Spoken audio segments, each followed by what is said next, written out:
Bom dia, igreja, graça e paz. Amém. Bom dia para você que nos ouve pela internet, você que nos vê pelos vídeos do YouTube. Nós estamos na Segunda Igreja Batista de Palmas, no Tocantins. E esse é o Seminário Autoridade sobre as Trevas. A Cibap é uma igreja que ama as pessoas. E eu quero fazer um convite para você que mora aqui em Palmas ou na região de Palmas, venha fazer uma visita a essa igreja. Você vai ser acolhido. Essa igreja é uma igreja que cuida de gente. Essa igreja não está preocupada com números. Eu tenho ouvido o pastor presidente, que é o pastor Valmir, ele tem falado sobre o cuidado que ele quer que as ovelhas recebam. Então você tem um lugar de carinho, você tem um lugar onde você vai ser acompanhado, onde você vai ser abençoado. Eu quero fazer um convite. Venha você também, faça uma visita a gente.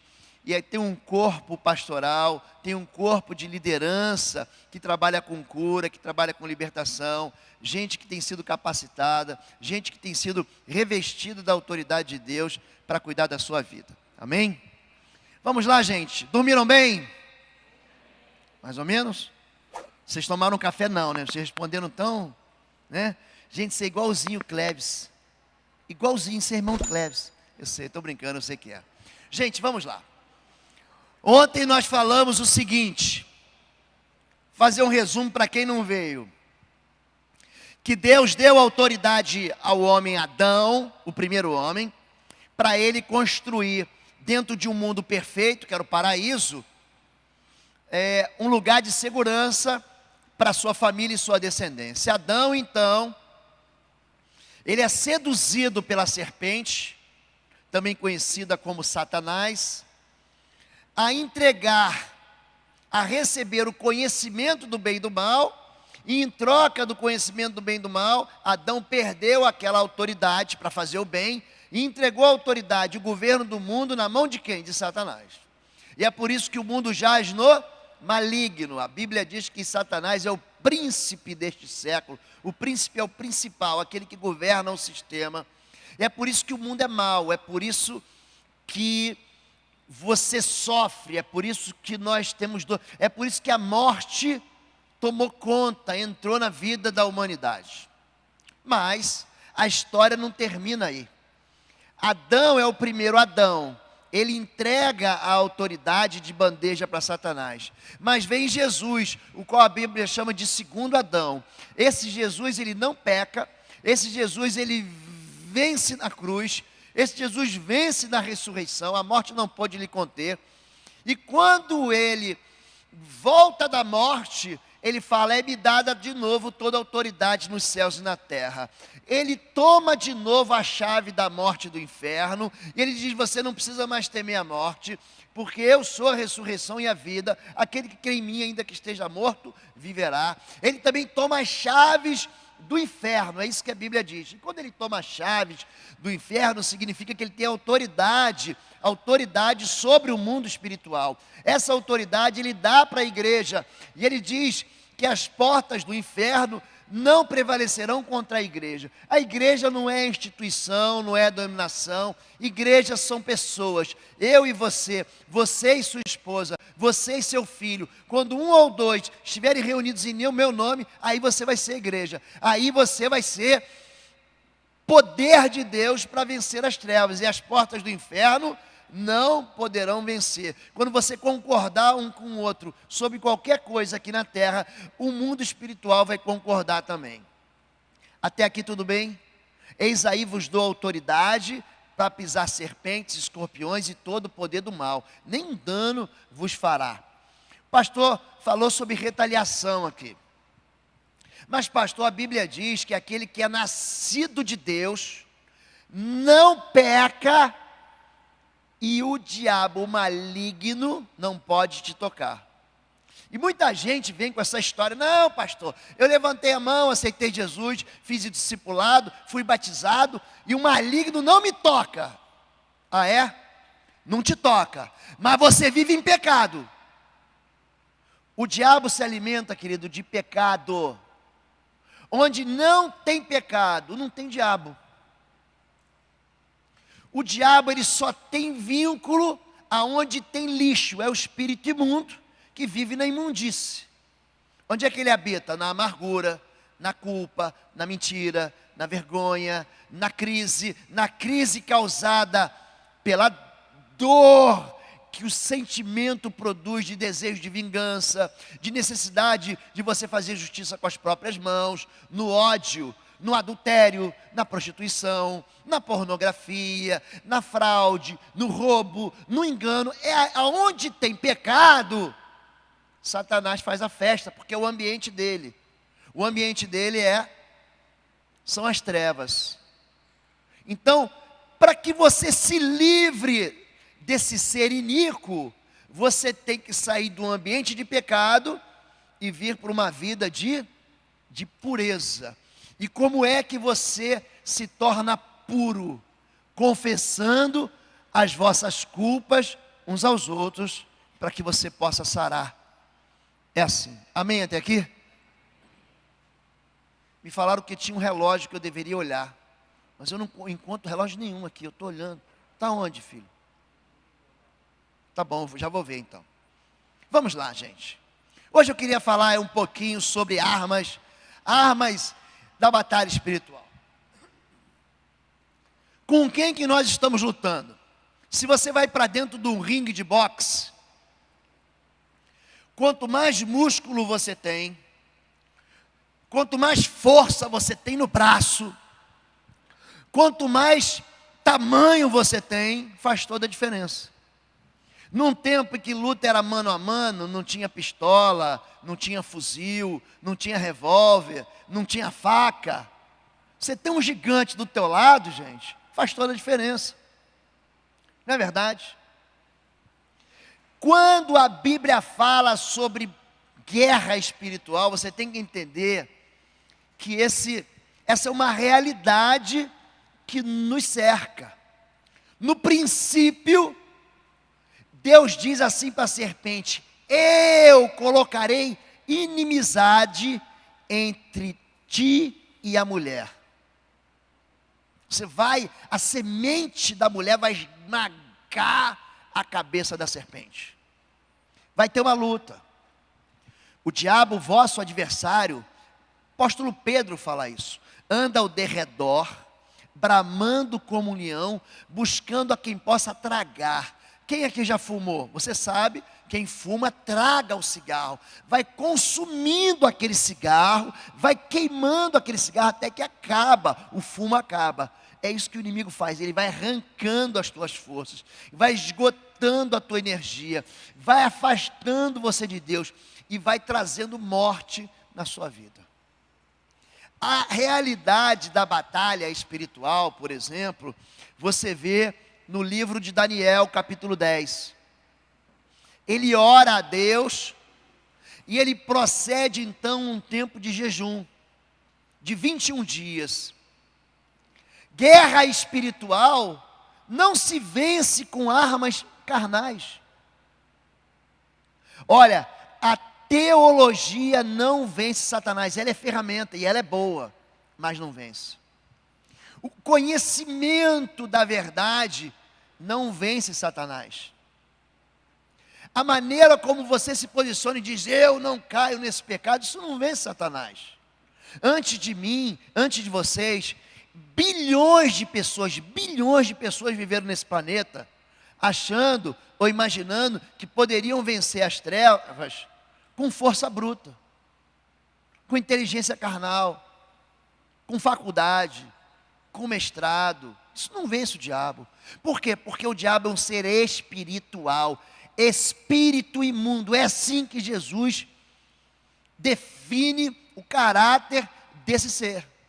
Então não adianta eu querer dar um soco no espírito, não resolve. Não adianta eu querer dar um tiro, jogar uma bomba atômica no espírito imundo. É espírito. Você não toca, você não prova, você não encosta, você não sente cheiro. É espírito. Como é que você vence um poder espiritual? Com armas espirituais.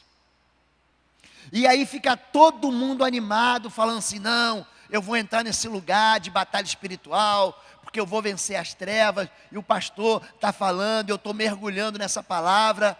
Só que existem cuidados.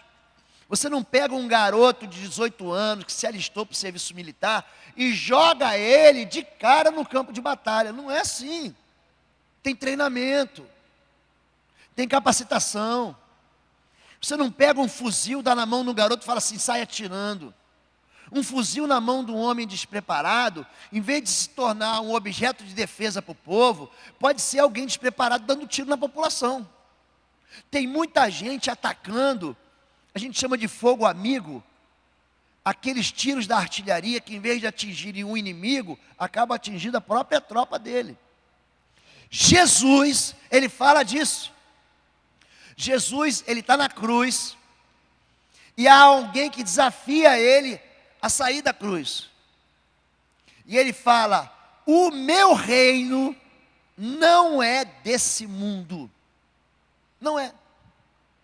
Se fosse, eu lutaria com as armas que eu tenho, que são espirituais. Eu daria ordem e 12 legiões de anjos viriam me ajudar. Mas o meu mundo não é aqui.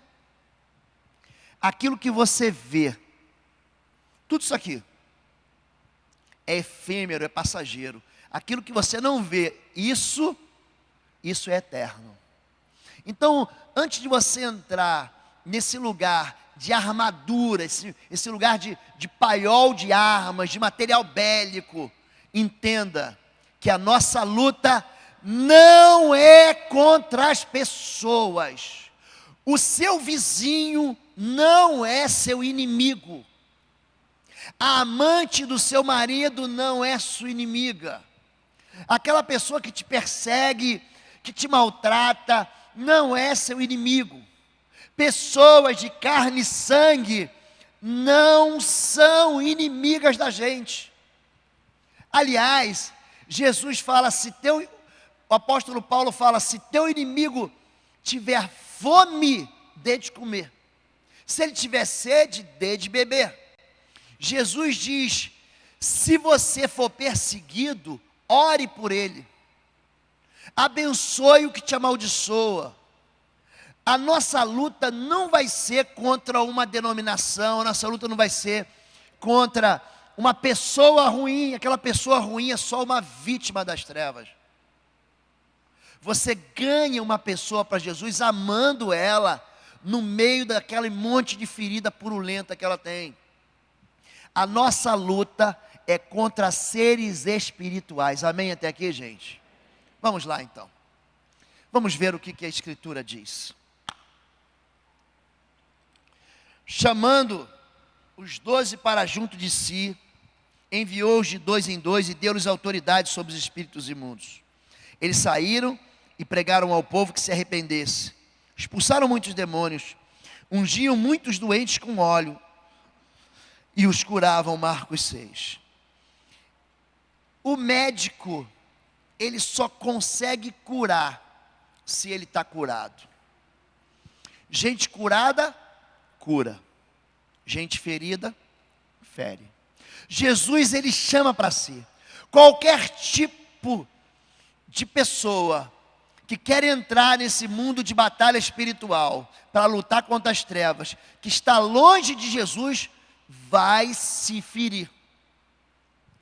Pessoas rebeldes, eu conheço um caso, 5 famílias, 5 casais, isso tem tem uns 25 anos, foram fazer missões num país da América Central, um país onde há muito envolvimento com voodoo, com bruxaria, com magia negra. E eles foram então e pediram ao pastor bênção para ir para aquele lugar, para ministrar, para curar enfermos, para expulsar demônios, para pregar o evangelho. O pastor disse, não vão. Vocês não devem ir, vocês não estão preparados. Vocês têm uma família aqui.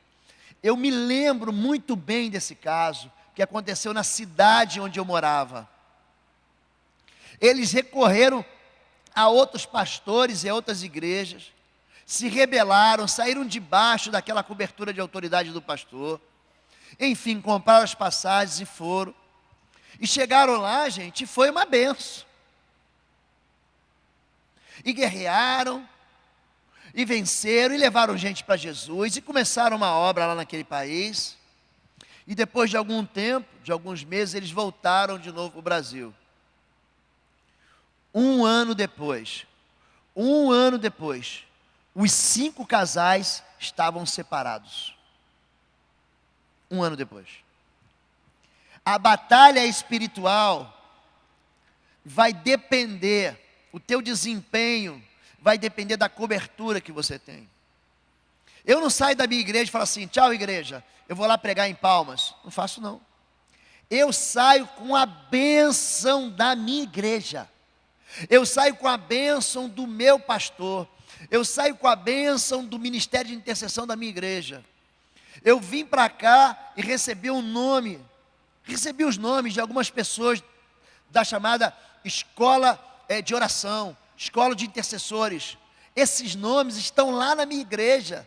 Existe um povo orando por mim, existe um povo dando cobertura por mim. Ontem às 7h15 da noite, nós estávamos aqui e tinha um povo orando por 1 hora, por vocês aqui, por mim, pela Fabíola, pelos meus filhos, pelo nosso casamento, pelo nosso ministério. Vocês estão entendendo isso, gente? Não se brinca com o ser mais cruel que existe. Você quer vencer na batalha espiritual? Obedeça a sua liderança. Você quer vencer na batalha espiritual? Viva debaixo da cobertura da igreja. Eu vou fazer batalha espiritual, mas eu não preciso de pastor. Então vai, esperto. Olha para o teu casamento. Você já viu gente rebelde? Casamento está destruído, os filhos estão desviados, a vida financeira é só dívida. E ele insiste em trabalhar numa área que ele não está preparado. A batalha espiritual vai envolver todo mundo. Não adianta você fugir dela. Só que eu quero que você entenda que existe uma capacitação que vem do alto, não vem de você. Quando se fala em armas para a guerra, a gente vai para Efésios capítulo 6, e diz assim, finalmente, Efésios 6 fala sobre o capacete da salvação, sobre o escudo da fé, sobre as botas da prontidão do evangelho da paz, sobre você se revestir, se embrulhar na verdade, sobre uma espada na tua mão. Aí todo mundo fala: não, porque eu tomo esse capacete, e eu visto essa bota, e eu coloco esse escudo. Só que ele começa assim, ó, Efésios 6:10, finalmente. Isso é o fim, gente. Existe algo que ficou para trás. Finalmente, irmãos meus, fortalecei-vos no Senhor e na força do seu poder. Revesti-vos de toda a armadura de Deus, para que possais estar firmes contra as astutas ciladas do diabo. Porque não temos que lutar contra a carne e sangue, mas sim contra os principados, contra as potestades, contra os príncipes das trevas desse século, contra as hostes espirituais da maldade nos lugares celestiais. Portanto, tomai toda a armadura de Deus, para que possais resistir no dia mau, e havendo feito tudo, ficais firmes. O finalmente significa que algo ficou para trás, e Efésios diz que antes da guerra, você tem que cuidar de 5 áreas da sua vida. Você está vivendo um momento difícil, e você vai entrar num lugar de oração, de fé, de jejum, de luta e de guerra. É isso que eu quero. O meu desejo é que daqui Deus levante um exército poderoso. Amém, queridos? Só que você vai prestar atenção nas dicas do general Paulo. Paulo, a gente chama ele de general, ele fala: combati o bom combate, acabei a carreira, eu guardei a fé. Ele é um homem preparado para a guerra espiritual. E ele ensina a igreja lá em Éfeso. Éfeso era uma região onde a idolatria era terrível. Quando os apóstolos chegam para pregar, eles queimam os livros de feitiçaria, de bruxaria. É uma igreja que começa avivando aquela cidade. Mas ele conhece a realidade espiritual da cidade de Éfeso. Então ele escreve, primeira coisa para vencer, número 1, Deus em absoluto primeiro lugar. E não vos embriagueis com vinho, em que há contenda, mas enchei-vos do Espírito, falando entre vós em salmos, hinos e cânticos espirituais, cantando e salmodiando ao Senhor no vosso coração. Efésios 5,18 diz que nós devemos estar sob o controle do Espírito Santo. Da mesma maneira que uma pessoa se embriaga com vinho, isso leva ele à dissolução, à confusão, à briga. Você sabe o que é ter alguém alcoólatra dentro de casa? Ele vai produzir violência, ele vai bater em você, ele vai chegar e vai destruir a família. Ele pega o dinheiro da escola, da comida para comprar bebida, ele agride as pessoas. Isso é que ele se enche de motivos da carne. Não vos embriagueis com vinho, se encham do Espírito. Como é que você se enche do Espírito, gente?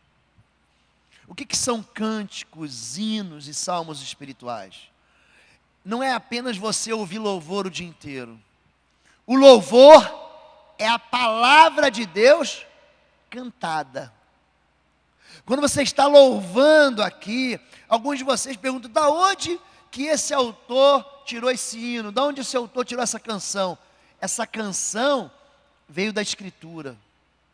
Essa canção veio da Bíblia. Ontem nós cantamos a canção do Apocalipse, que é baseada em 3 cânticos do livro do Apocalipse, do capítulo 5 e do capítulo 8. É uma palavra que é liberada naquele tempo em que as pessoas não sabiam ler e escrever. Qual era a maneira que você fazia para elas aprendessem a Bíblia? Ensinava a canção. E quando você canta 1, 2, 3, 4 vezes, você decora aquela canção que nada mais é do que a palavra de Deus na sua boca. Amém? Você e Deus. Como é que eu me aproximo de Deus? Gente, eu daqui a pouco vou falar sobre proteção e autoridade familiar. Oração. Deus não fala que você deve orar quando você quiser. Deus fala sobre o dever de orar e perseverar nessa oração. Orar é o seguinte: quanto mais você ora, mais você quer orar. E quanto menos você ora, menos você quer orar. Você só vai vencer quando você se aproxima de Deus. E você tem que escolher um tempo teu. Você tem que escolher um momento seu, um lugar seu, um lugar de intimidade em que você dobra o teu joelho, que você fica sentado e que você fala com o Pai.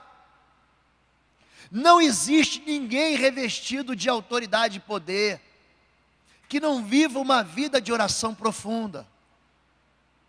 Você quer vencer batalhas espirituais, e existem castas, querido, que só saem com jejum e oração. Não adianta espernear, não adianta brigar com seu filho, não adianta pegar a cinta e bater nele, não adianta. É jejum e oração. Quando você jejua, você está dizendo para Deus: eu tenho pressa. Eu mostro na Escritura que o jejum, ele funciona de 1 a 3 dias. Isso é muito comum. Esther, ela jejua assim. Josafá, vem os habitantes de Seir, os moabitas, os amonitas, atacar ele. Ele fala: não temos força nem estratégia, mas os nossos olhos estão postos em ti. Ele clama então para que haja um jejum em todo o povo. A cidade está cercada.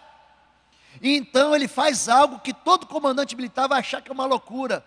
Ele retira a infantaria, ele retira a cavalaria, ele retira a artilharia, e ele coloca então os ministros de louvor, os levitas à frente.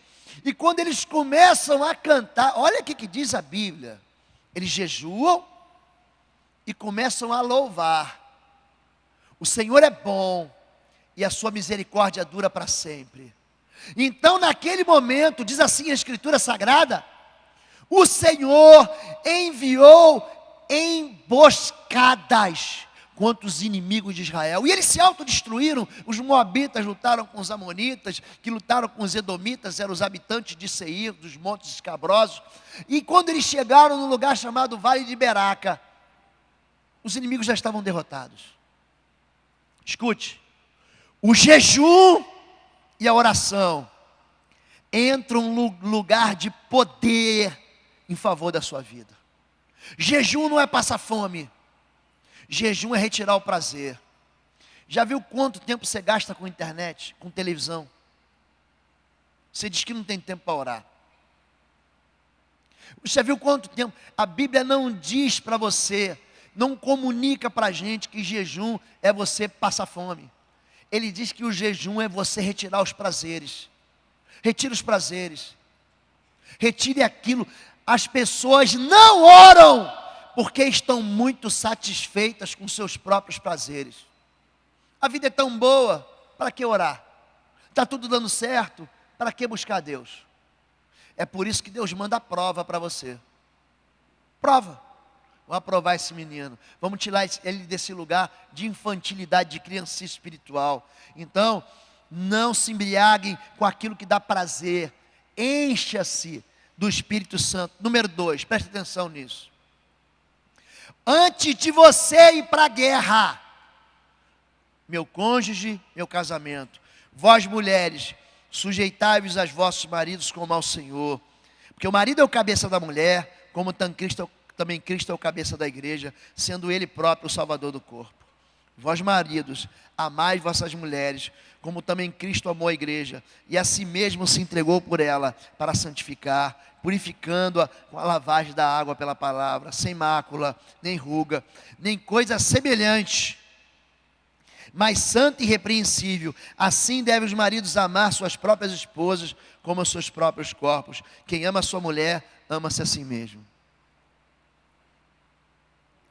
Eu vou para a luta, eu vou com Deus, Deus é o número 1 na minha vida, mas antes de qualquer outra pessoa entrar na minha vida, eu tenho uma aliança com o meu cônjuge, eu tenho um concerto com a minha esposa, eu tenho uma vida em que eu abençoo. É impressionante, as pessoas querem orar pelos outros e não oram pelos seus filhos e pela sua esposa. Ele reclama da mulher, ela reclama do marido, mas não ora por ele. Eu gostava porque eu parei com isso, de discutir com a minha esposa, porque eu ganhava todas as discussões, quem ganhava era eu.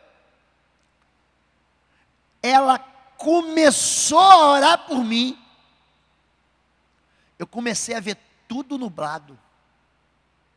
Se você entender, mulher, que você calada santifica o teu marido, que é ímpio.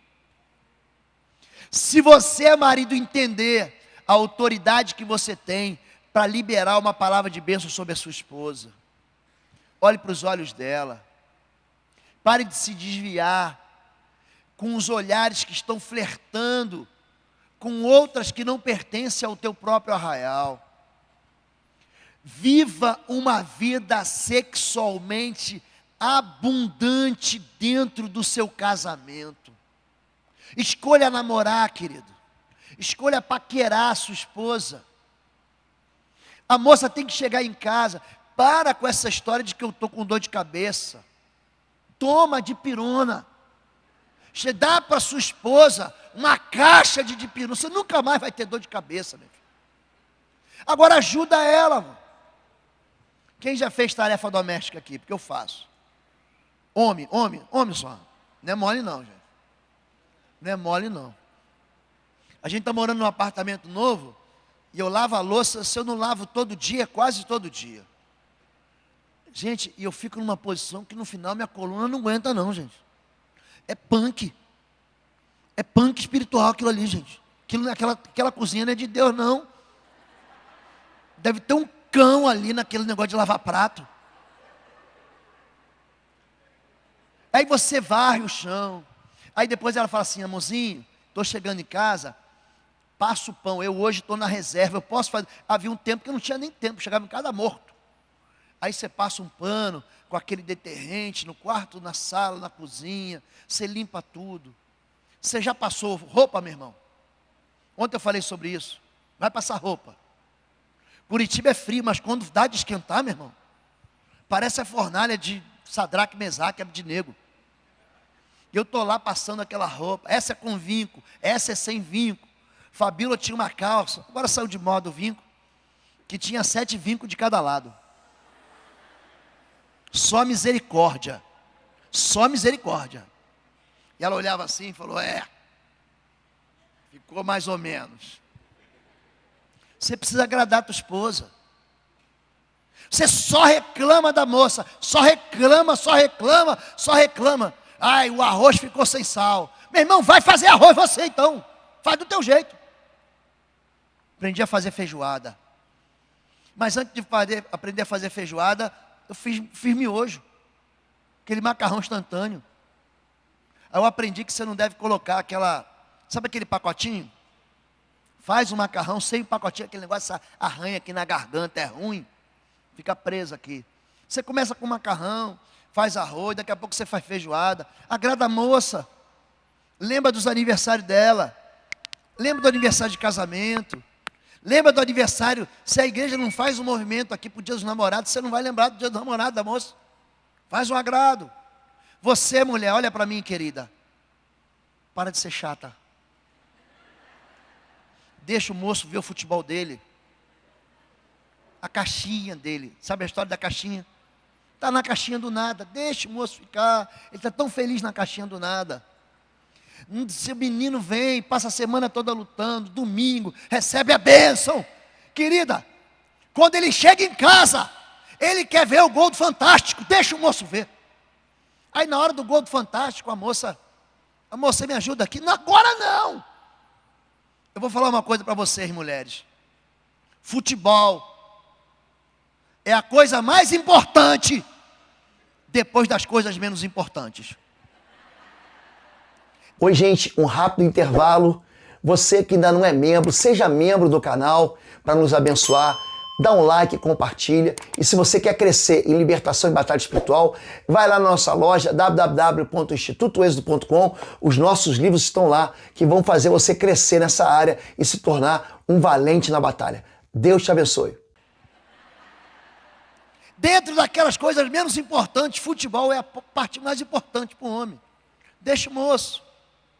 Deixa o moço. Se vocês forem um só, pega na mão da sua esposa, se você está com ela aí. Está com ela aí? Pega na mão dela. Dá uma palavra de amor para ela agora. Dá para ela. Pede perdão para a moça. Perdão. Começa com perdão. Pode dar um cheiro. Não é para beijar. Pronto. Chega. Número 3. Antes de ir para a batalha. Meus filhos, minha família.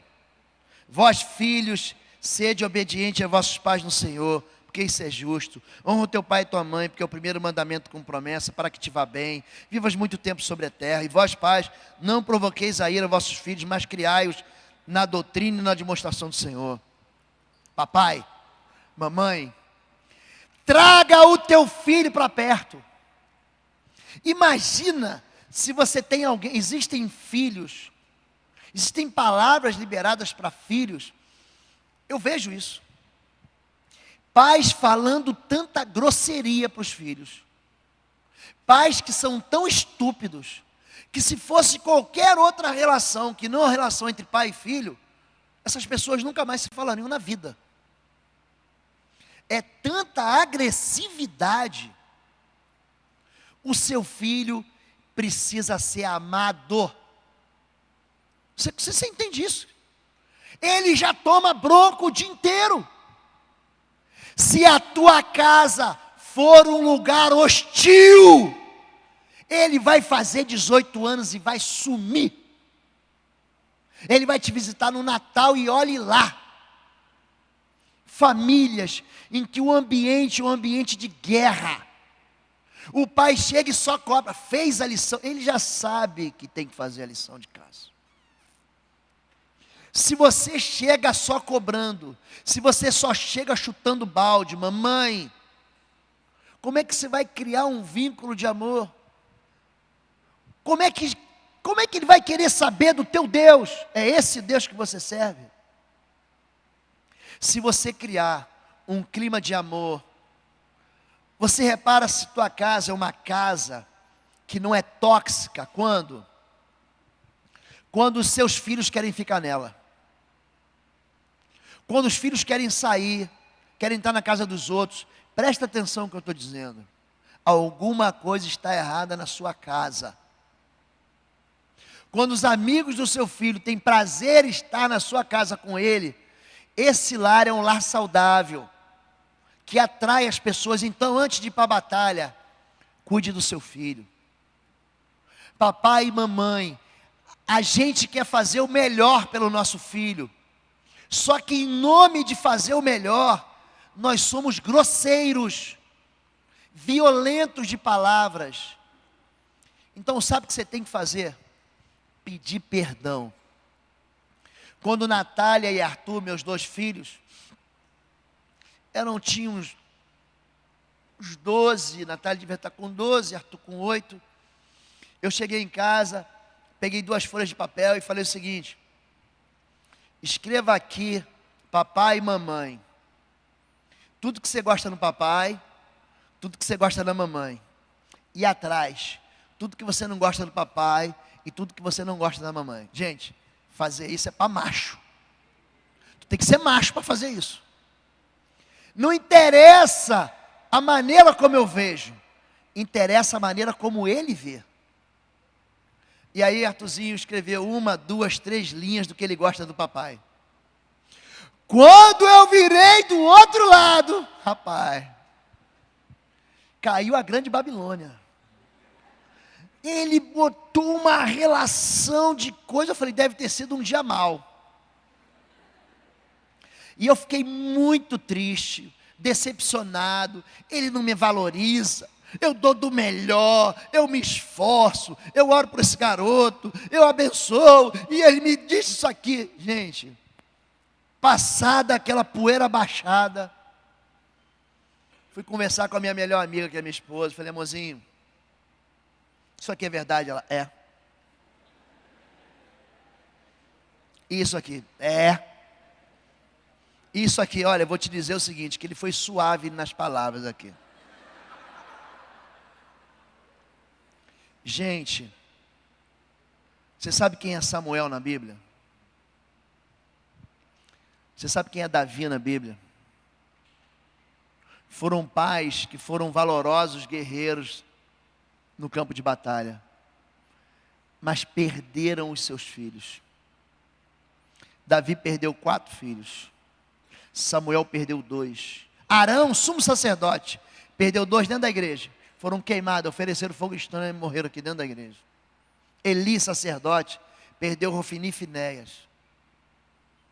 O céu é para você ir para a tua casa. O céu não é para você só, é para você ir para a tua casa. Crie um clima, peça. Aí o que eu fiz? Eu pedi perdão para eles. Eu falei, Arthurzinho, você ajuda o pai? Isso dá tempo de você consertar. Dá tempo de você corrigir. Dá tempo de você pedir perdão. Dá tempo de você sentar à mesa. Dá tempo de você fazer uma refeição, olhar nos olhos e falar assim, eu errei, então estava errado. Eu querendo ajudar, eu errei. Minha filha uma vez aprontou comigo, aprontou com a história do mundo, desequilibrou o movimento de translação e rotação da Terra. Ela cometeu quase um crime. E eu, na intenção de corrigir, eu fui tão violento. E ela foi sair de casa, e ela pegou o elevador, e eu falei, estou errado. E ela foi embora. Eu falei, mas eu estou errado, mas eu vou consertar. E toma de descer a escada, primeiro andar, segundo andar, terceiro andar, 8º andar. Aí eu cheguei no elevador. Ai, pai, para. Ah, pai, não quero falar com você. Dá um abraço no pai. Pai, está errado. Você me perdoa? E ela chorou, e eu chorei também. O coração aqui, né? saindo pela boca. Se você aprender a pedir perdão, a tua casa vai ser um lugar onde as pessoas podem errar. Mas vai ser um lugar onde a gente erra e a gente se conserta com amor. Número 3. Esse relógio está certo? Número 3. Número 4. Meu trabalho. Eu vou passar mais rápido. Vós servos, obedecei aos vossos senhores segundo a carne, com temor e tremor, na sinceridade do vosso coração, como a Cristo. Não servindo à vista, como agradar aos homens, mas como servo de Cristo. Lá embaixo, e vós senhores, fazei o mesmo para com eles, deixando as ameaças, sabendo que também é o Senhor deles, e vosso está nos céus, e para com ele não haja acepção de pessoas. Papai, mamãe, trabalhe. Antes de você ir para a batalha espiritual, cuide do seu trabalho.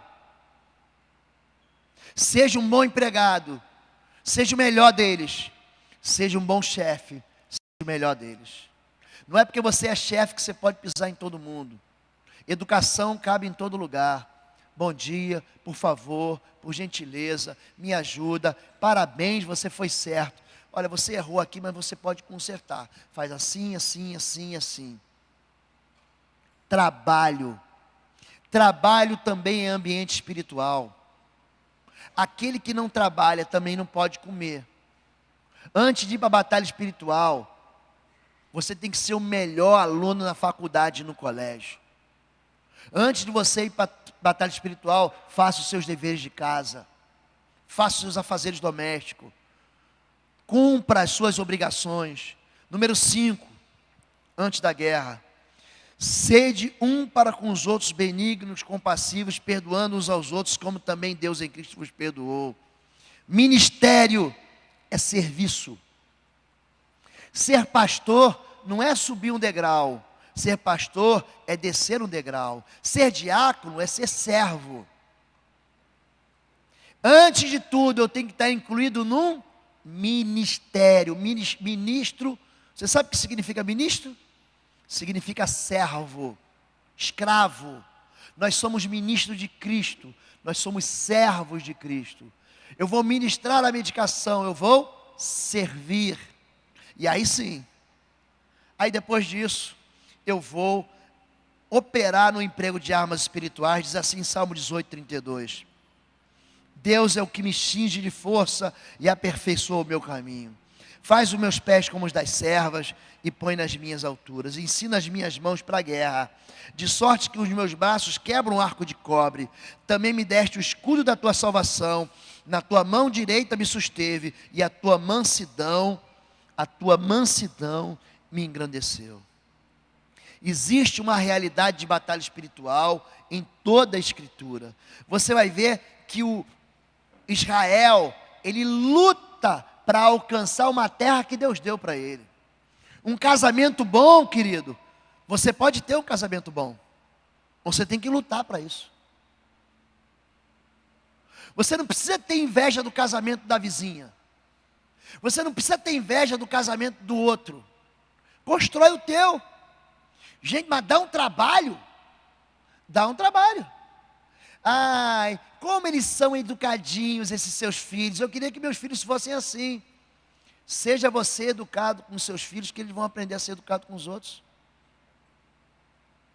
Nossa, como ele é gentil. Seja você gentil. Os seus filhos vão ser gentis. Se você entender que dentro da realidade da batalha espiritual, existe um inimigo que não se cansa, existe um inimigo que não dorme, existe um inimigo que não desiste, existe um inimigo que vem contra você. Onde que ele não encontra lugar para te atacar? Quando você vive em santidade. Não tem como pegar o cara. A batalha espiritual, a gente compara as guerras humanas com as guerras espirituais. Como é que Moisés afogou o exército de Faraó? Com uma palavra de autoridade. Você vê situações na Bíblia em que Sansão, ele destrói um exército de 1000 homens filisteus com uma queixada de um jumento. As armas espirituais são diferentes. Gente, como é que Jesus matou a morte? Como é que Jesus, a Páscoa, gente, Quando perguntarem para você, o que é a Páscoa? Aí tem gente que fala assim, é a ressurreição de Jesus, é o dia de ganhar ovinho de Páscoa. Não é nada disso. A Páscoa é a morte da morte. A Páscoa foi o sangue do Cordeiro nos umbrais que livrou do anjo da morte. A morte não tem mais poder sobre vós. Jesus, ele mata a morte com a morte. Davi, ele mata os gigantes com uma funda de pastor. Agora leia comigo Efésios capítulo 6, de 11 a 13, diz assim: vistam toda a armadura de Deus, para poderem ficar firmes contra as ciladas do diabo, pois a nossa luta não é contra carne e sangue.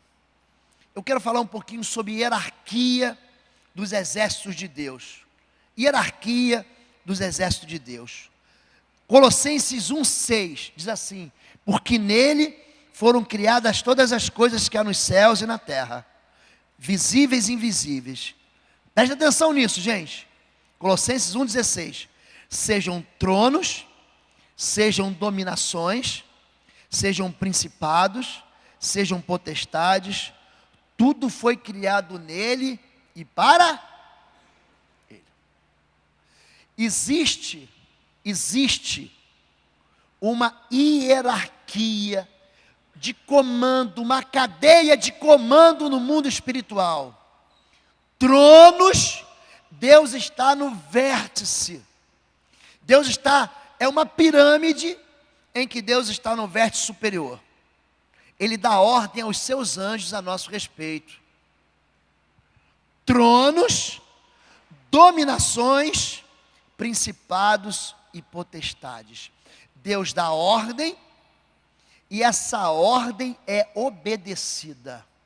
O reino de Deus é muito bem organizado, é tudo feito com ordem e decência, mas existe uma escala hierárquica de poderes e autoridades. Então, quando Colossenses fala sobre a realidade dessa hierarquia dos exércitos de Deus, está contando como é que funciona o mundo espiritual, na parte de Deus. Agora, o lado das trevas também tem organização. Gente, aonde que o diabo morou? No céu. Ele andava no jardim de Deus, é isso que diz a Bíblia, entre as pedras afogueadas. Ele chamava-se Lúcifer, não porque ele tinha luz, mas porque ele andava na presença de Deus, que é luz. Vocês se lembram quando Moisés, ele sobe no capítulo 34 de Êxodo, para pegar de novo as 10 palavras, os 10 mandamentos? Você lembra disso? Quando ele volta, o seu rosto brilhava como o sol. Quando Jesus sobe no tal do monte da transfiguração, ele entra na presença de Deus e ele brilha. E os discípulos ficam impactados com aquilo. Mas isso não é algo para Moisés e para Jesus, isso é algo para mim e para você. Jesus diz: brilhe, portanto, a vossa luz entre os homens. Uma pessoa que está na presença de Deus, ela brilha. Eu nunca vou esquecer alguns casos, alguns confrontos espirituais que eu tive. Um deles eu tive no ano passado. A pessoa ficou possessa, ela não conseguia me encarar, ela não conseguia me ver. Ela falava assim: meu olho dói, mas não sou eu, é a vida que eu levo com Deus, é a vida que eu levo na presença de Deus. Quando então uma pessoa sai da presença de Deus, ela vai apagando. O mundo espiritual conhece a tua fama. Ele sabe quem tem autoridade e sabe quem não tem autoridade. O mundo espiritual sabe. Sabe quem se reveste de armadura e sabe quem não tem armadura. E aqui, no livro de Judas, de Efésios, ele diz o seguinte, que existe também potestades, principados, príncipes das trevas e hostes do mal. A Bíblia está dizendo que existe uma pirâmide do céu e uma pirâmide das trevas. Satanás pegou toda a argumentação administrativa do reino dos céus e simplesmente construiu uma pirâmide invertida para as trevas, onde ele está no vértice inferior, ele está lá embaixo, mas ele também tem principados, potestades, poderes das trevas e hostes do mal. Existe também uma organização maligna. É por isso que a Bíblia diz: sejam sóbrios, vigiais. O diabo, o inimigo de vocês, o inimigo de você que está me vendo, ele é teu inimigo. Ele anda ao derredor querendo te estragar. Ele anda ao derredor querendo te machucar. A principal questão em batalha espiritual não é a presença de demônios, é a ausência de Deus na vida da pessoa. Eu vou na casa da pessoa, eu fui, teve uma manifestação muito singular, um rapaz de uns 30 e poucos anos, ele manifestava e ficava cego e mudo. A manifestação, ele ficava cego e mudo. Ele não conseguia ver e não conseguia falar, mas ele ouvia. E você quer buscar o vínculo que aprisiona aquele homem naquele espírito de cegueira e mudez. Existe um pecado ali. Não é que o libertador, não é que o guerreiro da batalha espiritual está usando mal a arma.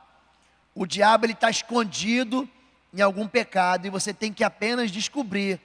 Um bom libertador é alguém que tem uma capacidade de discernir aonde está o cadeado, onde está a amarra que dá sustentação para aquele espírito imundo, que é um pecado. E aí, dessa vez, eu fui na casa dele e ele estava bonzinho. Eu orei, estava eu e um pastor amigo e minha esposa, e nós lançamos uma palavra no mundo espiritual. A mãe disse: olha, ele está endemoniado, vem aqui. Eu falei: quando eu colocar o meu pé naquela casa, aquele demônio vai bater em retirada. Mas foi justamente isso que eu entrei na casa, eu botei meus pés e falei: paz seja nessa casa, é chegado o reino de Deus nesse local. O garoto levantou da cama e falou: estou tudo bem. Está tudo bem. É lógico que não está bem. A ferida está lá. Para mosca, para ter mosca, tem que ter ferida. E eu perguntei: o que acontece com você? Ah, ele começou a contar e tal. E onde é que você trabalha? Ah, lá embaixo. Tinha um porão na casa dele, onde ele ficava bebendo e trabalhando. Pois na hora que nós entramos, eu não sabia que ele ia para lá para ir beber. Na hora que nós entramos no porão, manifestou o espírito imundo de novo. E quando manifestou aquele espírito imundo, a única coisa que eu fiz foi retirar aquelas bebidas daquele local, alguns objetos ocultistas, e aquele mesmo espírito imundo que nós tínhamos investido 1h40 de uma primeira vez, saiu assim, ó: sai em nome de Jesus. Você quer fazer batalha espiritual?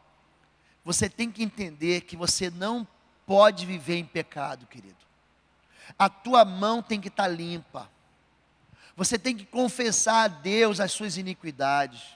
Você tem que escolher andar na luz. Não adianta eu vir aqui e dar um monte de conhecimento para você, e você sabe de tudo, mas continua nas trevas. Aquelas amizades que te afastam de Deus têm que ser segregadas, têm que ser cortadas. Aquelas pessoas que te levam para longe da santidade, os negócios que são fraude, você tem que romper na sua vida. Você vai ter que fazer uma escolha entre servir a Deus e servir a Mamon. Você tem que fazer essa escolha. Não existe vitória em batalha espiritual em ambiente de trevas, em ambiente de pecado. A maior questão em batalha espiritual não é a presença de Deus, dos demônios, é a ausência de Deus. Você tem que convidar Deus, e Deus não anda na impureza, Deus anda na santidade. Deuteronômio 23, de 9 a 14 diz: quando o exército sair contra os teus inimigos, então te guardarás de toda coisa má. Porquanto o Senhor teu Deus anda no meio do teu arraial para te livrar e entregar a ti os teus inimigos, pelo que o teu arraial será santo, para que ele não veja o mal em ti e se aparte de ti. Por que que nós perdemos as nossas guerras? Pastor, por que que isso aconteceu comigo? Pecado. Você vai argumentar e racionalizar de muitas formas, mas é pecado.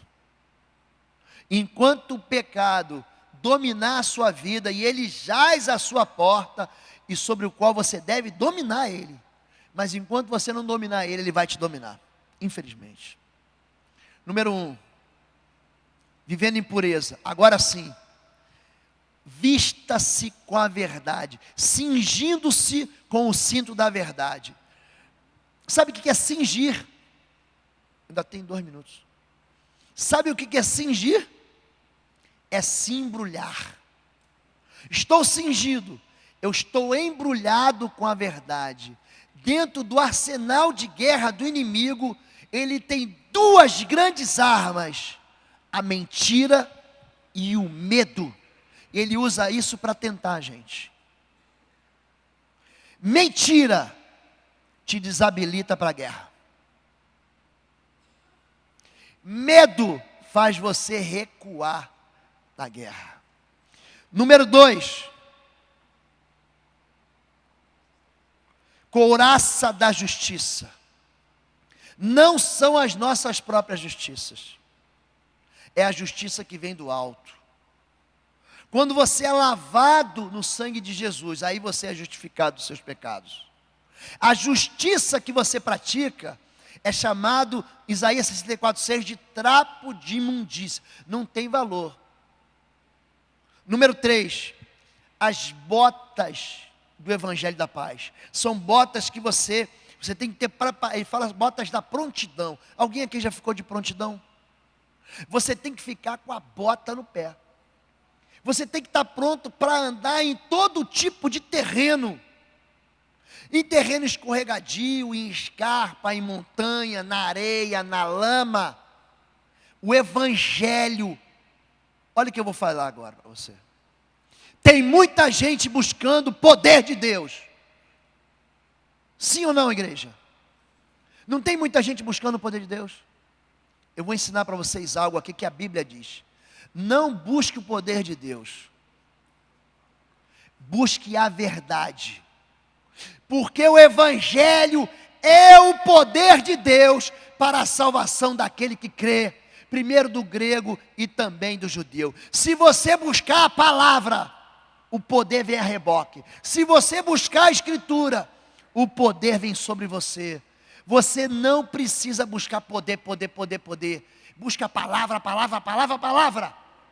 Conhecereis a verdade. A verdade vai te dar poder para a liberdade. Amém, queridos? Número 4, o escudo da fé. É um desdobramento da arma anterior. Fé é certeza daquilo que você espera. É fundamento daquilo que você crê. A fé, ela vai ser do tamanho da tua esperança. A fé vai ser do tamanho da palavra que vive em você. Quando a Bíblia fala sobre fé, fala que a fé vem pelo ouvir e por dar crédito à Escritura. Querido, não é só você ouvir, é você pegar aquela verdade e misturar ela com a tua fé. Se a Bíblia diz que eu e a minha casa serviremos ao Senhor, eu me apego a essa verdade e eu não me solto mais dela. Não importa o que os meus olhos estão vendo, não importa as ameaças que eu estou sofrendo, não importa a intimidação que eu estou vivendo, o que importa é que a palavra de Deus, que é a verdade, vai ser um escudo para mim, e eu vou apagar os dardos mentirosos do inimigo. Número 5, capacete da salvação. Se você não sabe se você é salvo, você precisa de uma aliança com Jesus, porque uma das coisas que o inimigo vai atacar é a tua salvação. Ele vai querer arrancar o capacete da sua cabeça, para que você fique na dúvida se você é salvo ou não. Número 6, a espada do Espírito, que é a palavra de Deus. É o único desse arsenal que é a arma de ataque. O resto tudo é defesa. Capacete, escudo, bota, cinto, couraça, é tudo defesa. As armas de batalha espiritual, gente, são mais simples do que você imagina. Você adquire elas na comunhão do corpo. você adquire ela na santidade e na justiça. Amém? Vamos orar? Você pode ficar em pé.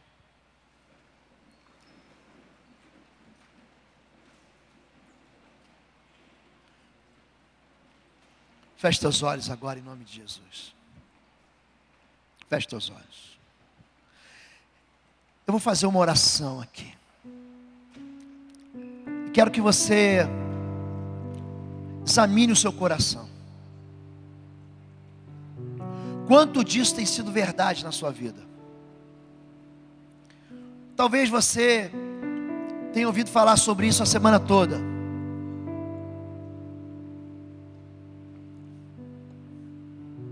Mas quanto disso tem sido prática na sua vida? Prática. Você quer vencer batalhas, mas a sua família está desprotegida. Você quer vencer batalha, mas os teus filhos estão afastados. Você quer vencer batalha, mas o seu ambiente de emprego, de trabalho, é um ambiente fragilizado pelo pecado. Você quer vencer batalha, mas você está longe de Deus. Você quer vencer batalha, querido, mas você está fora do ministério. Se você não tem igreja, você precisa decidir imediatamente entrar debaixo da comunhão de uma igreja. Agora, já. Você quer vencer batalha? Esqueça os seus inimigos na carne. Esqueça aqueles que te ofendem. Perdoe eles. Perdoe eles. Você quer vencer batalha? Para de tratar as pessoas como seus inimigos. Não são elas. Elas são apenas vítimas de Satanás. O teu inimigo está nas regiões celestiais. São poderes de trevas. O teu inimigo é aquele que você não vê. Ele está lançando seta que voa de dia e você não vê. Você está achando que são pessoas. Você quer vencer batalha, querido? Finalmente, aí sim, se revista de Jesus Cristo. Podemos orar juntos? Diga assim: Senhor meu Deus. Pode orar com fé. Diga: Senhor meu Deus, em nome do teu Filho Jesus Cristo, eu quero confessar o meu despreparo. Eu quero confessar que um dia eu conheci a verdade, mas eu andei arrancando as armaduras que o Senhor colocou sobre mim. Eu joguei fora a salvação. Eu joguei fora o escudo da fé. Eu chutei para longe as botas da prontidão do Evangelho da Paz. Por isso a minha vida espiritual fraquejou. Eu me afastei de Ti. Eu pequei contra o Senhor. Eu pequei contra a minha casa, contra os meus pais, contra os meus filhos, contra o meu cônjuge. Eu pequei contra a aliança com o Senhor. Mas hoje eu reclamo o poder do sangue. Hoje eu reclamo o poder da cruz sobre a minha vida, sobre a minha família, sobre o meu marido, sobre a minha esposa, sobre os meus filhos, sobre o meu ministério. Senhor meu Deus, em nome de Jesus, eu me revisto de novo com as armas de guerra do Senhor. Eu me revisto de novo com o capacete da salvação, com o cinto da verdade, com as botas da preparação do Evangelho da Paz. Eu tomo sobre mim, sobre mim, eu tomo a espada do Espírito, e em nome de Jesus de Nazaré, eu expulso todo espírito imundo. Saia da minha história, saia dos meus caminhos, largue os meus filhos, largue a minha casa, largue o meu leito conjugal, saia das minhas finanças. Em nome de Jesus, eu aniquilo todo o poder das trevas, e eu dou uma ordem: Satanás, bate em retirada, recue, recue, porque o Senhor dos Exércitos é o meu general. Eu ando debaixo da cobertura da autoridade do Senhor, em nome de Jesus. Diga amém, amém